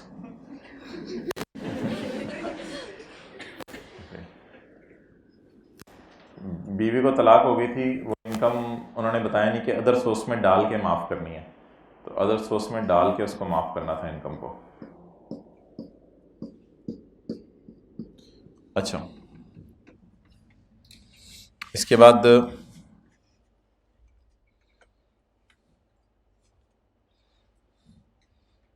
ये कल मैं ठोकर गया था ICAP, तो उन्होंने ये बताया था कि इस तरह हम मार्किंग स्कीम बनाते हैं. वेबसाइट पे भी वैसे अपलोडेड है.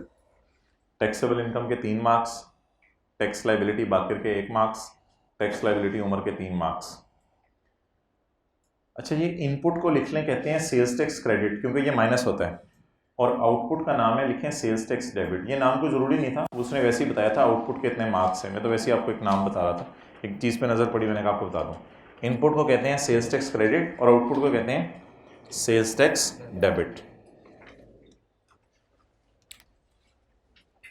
फिक्स्ड एसेट के इनपुट के 2 मार्क्स थे, बाकी रॉ मटेरियल वगैरह के इनपुट के 5 मार्क्स थे, आउटपुट के 3 मार्क्स थे, अपोर्शनमेंट के 3 मार्क्स थे, फर्दर टैक्स लगाने का तो 3% लगाने का 1 नंबर था, sales tax to be carried forward जो नीचे लिखते हैं अंग्रेजी में, उसके 2 मार्क्स थे, और अगर कोई रिफंड हो लें सेल्स टैक्स 0 रेट का, उसका 1 मार्क्स रखा हुआ था.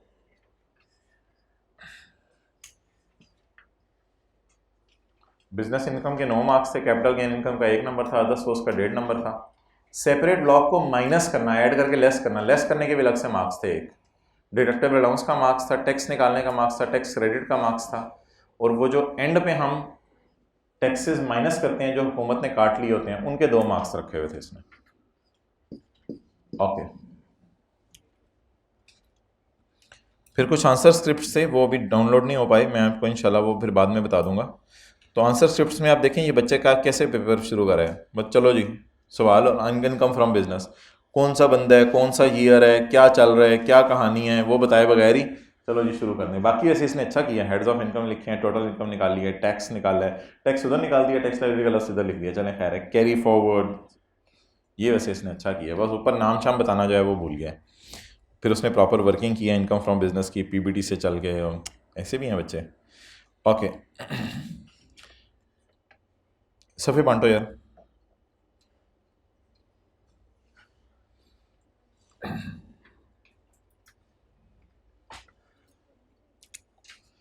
आज की क्लास में जो बातें सारी मैंने की हैं ना, रात को वेबसाइट पे मैं ये सफ़ा बना के अपलोड कर दूंगा कि क्या क्या किया, क्योंकि काफ़ी सारी बातें की हैं, वो मिक्सअप ना हो जाए.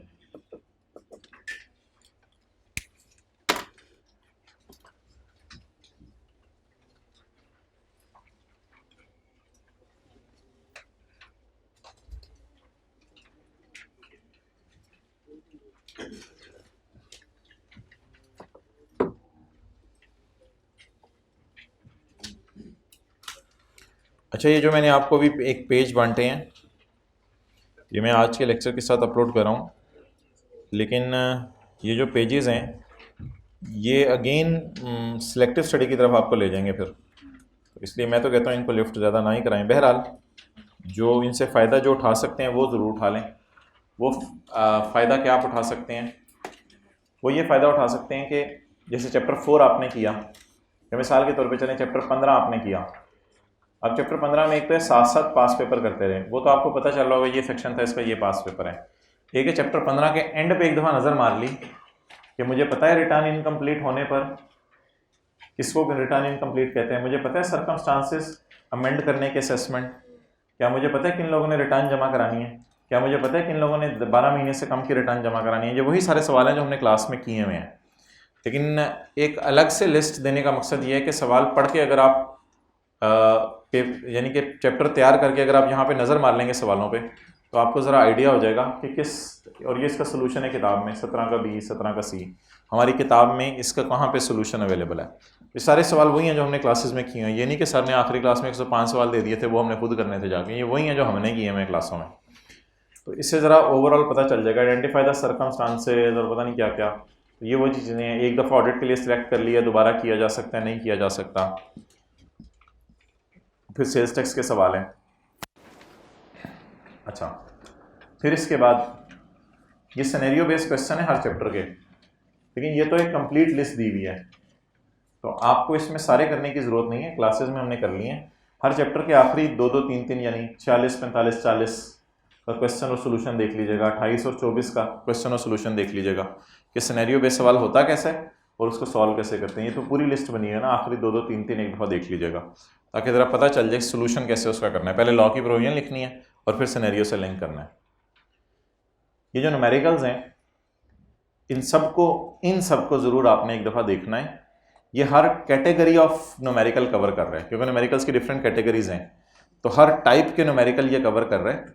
हाँ, इसमें हो सकते हैं चैप्टर 19 और 25 के बहुत से सवाल आप देख के कहें ये मुझे करने की ज़रूरत नहीं है, तो बेशक आप इन सवालों को ना करें, लेकिन एक दफ़ा देख ज़रूर लें कि क्वेश्चन 13 कौन सा है, 18 कौन सा है, 21 कौन सा है, ताकि आपको टाइप ऑफ न्यूमेरिकल समझ आ जाए। जैसे एक डॉक्टर सोना वाला सवाल था, अब वो बिल्कुल ही डिफरेंट था, उसकी रिसीट्स दी हुई थी, उसके एक्सपेंसेस दिए हुए थे, तो हमने सेल से चल के अलाउड खर्चे उसके माइनस करने थे। तो डिफरेंट टाइप्स ऑफ न्यूमेरिकल्स होते हैं जिसको देखना ज़रूरी है। ईओपी के अंदर अगर आप चैप्टर में जाएंगे तो वो भी डिफरेंट टाइप्स के न्यूमेरिकल्स आएंगे, तो आगे उनके पेज नंबर लिखे हुए, तो दिल में आता है कि मुझे ज़रा पता चल जाए किस किस टाइप के न्यूमेरिकल हैं, तो वो यहाँ से कवर हो जाएंगे। ठीक है, इंशाल्लाह अब बुध को मिलेंगे, बुध को ही लेक्चर अपलोड भी हो जाएगा ऑनलाइन वाला को। बुध को क्या तारीख बन रही है? 10। ओके, बुध को इंशाल्लाह फर्स्ट फ्लोर पे 9 बजे।